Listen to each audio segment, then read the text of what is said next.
So I'm at this barbecue. It's in this guy's backyard way up in the hills. I don't really know the guy that well, kind of a friend type of thing.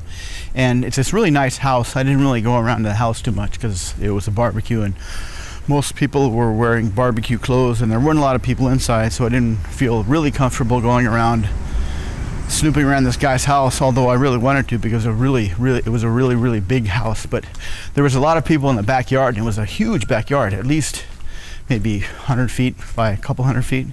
And the back end of it was this fence, and on the other side of the fence was a hill going down. And there was this awesome view overlooking the city down below.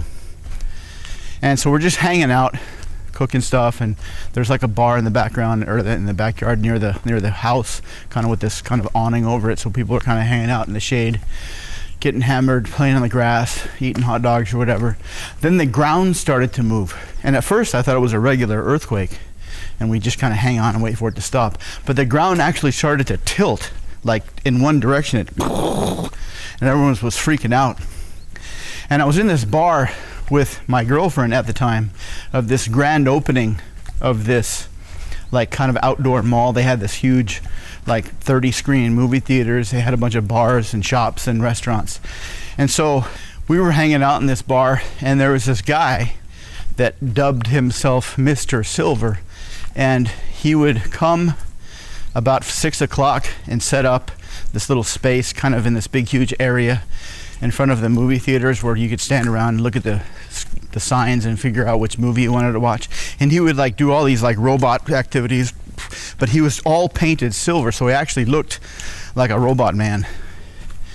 And there was a meeting I had to go to at this company I worked for. It was this place where the woman, the CEO of the place, was just a complete maniac. She was really smart, but she had like zero patience for any mistakes or anyone who didn't understand what she wanted to do. So whenever she called you on the phone and said she wanted to talk to you, it was automatic that you were gonna suddenly become petrified, because if you didn't get exactly what she wanted right away and did it the exact perfect way the first time, she would just destroy you verbally, not physically. But on this one meeting she called us all to on a Saturday, everybody was just shitting their pants because we had never really had to work on Saturday.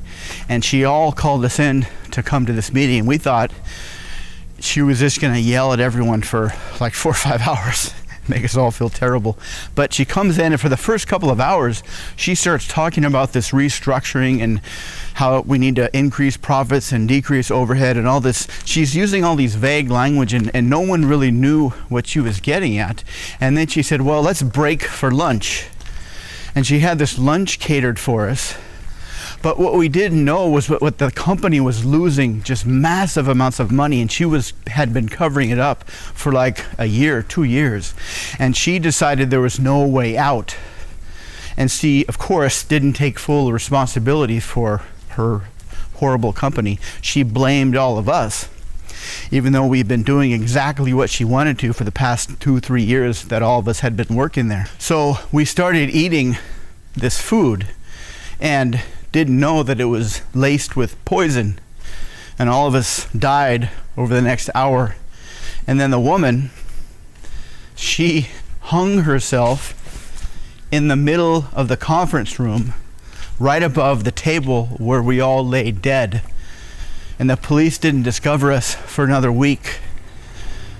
And so I'm sitting there with my girlfriend looking at this silver guy and this crazy other guy, not a silver guy, but a crazy guy. He looked like he may have been homeless, but he comes up and he stabs Silver Man in the eye with a chopstick from one of the nearby Asian restaurants. I think it might have been a Chinese restaurant. Or no, it was a Korean restaurant, because Korean restaurants usually use or sometimes use metal chopsticks. And he stabbed this guy in the eye with a metal chopstick, and the guy started convulsing, and everyone thought it was part of the act, and they all applauded. And as he stood there with the chopstick sticking out of his eye, people started giving him more tips.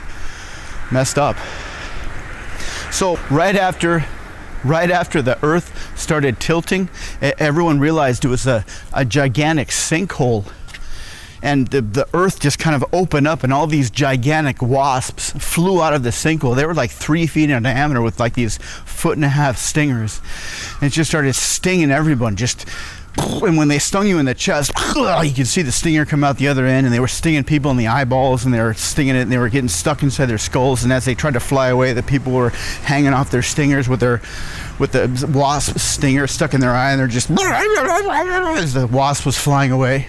Fuck, what a horrible barbecue. I'm never going back to that guy's house again.